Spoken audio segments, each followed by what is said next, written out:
Hey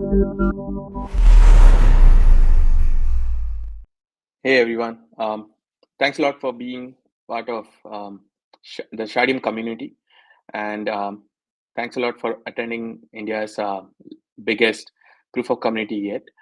Our idea with the proof of community every year has been how do we get more and more people involved in the Web3 ecosystem in India and around the world.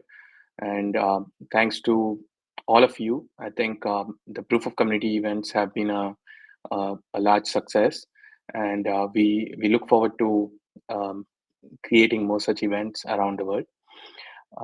I think first and foremost, I would like to thank all of you for being so enthusiastic about the Shardium ecosystem in general, helping us build Shardium, test Shardium. We got tens of thousands of people running nodes. We've got hundreds of thousands of people trying out the testnet over the last 18 months or so. We've had, I think, over 500,000 people on Discord helping each other and helping us with feedback and with bug reports and with enhancement options. We've been getting so many requests for features. So thank you so much for all of that. I think we are at a crucial juncture right now in the Shardium journey where we are almost towards the end of our features. And next, we enter into sort of a phase where we get into rapid testing and bug fixing and ensuring that the stability of the network is enhanced. And then, we'll be ready for mainnet, which is what I think all of us have been eagerly waiting for. Having said that, the first question is why are we even building Shardium? And I get asked often, and I think the simple answer to this question is that if you look at Web 2, for example, the the the entire innovation and growth of Web 2 has only happened because the infrastructure that exists, underlying infrastructure for Web 2, is scalable. And then if you look at Web3, all the time, one of the major complaints that we hear from consumers is that Web3 is expensive, where the fees are high, or from builders or developers is that the the the underlying blockchain is not scalable.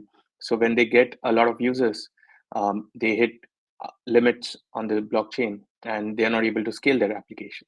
This is a lot like the one of my favorite example is the mobile phone era where you had those Symbian devices, BlackBerry, and o- only certain sort of applications could be built on them.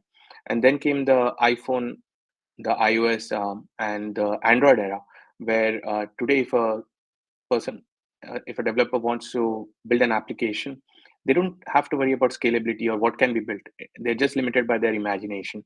And I think that's the same era we want to usher into the whole Web3 blockchain ecosystem, where if you want to build an application, you don't have to worry about the underlying infrastructure. And that's what Shardium is here to do, build a scalable infrastructure for everyone to build on top of.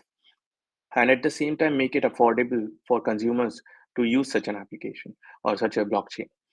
Um, I look forward to many innovative features and products being built on top of Shardium. I think one of my favorite that I believe the world needs is micropayments. If you look at today, I mean the cheapest software costs you $5 to $10 to subscribe. Can we have software where you just have to pay maybe half a dollar, but a large number of people can pay? And I think those kind of micro payment applications will only be possible if you have a blockchain like Shardium, which has really low fee. So yeah, I think I'm looking forward to all the innovative applications that can be built on Shardium once we go to the mainnet. Um, but overall, I think thank you everyone for being part of this community, and I look forward to growing Shardium together with all of you. See you.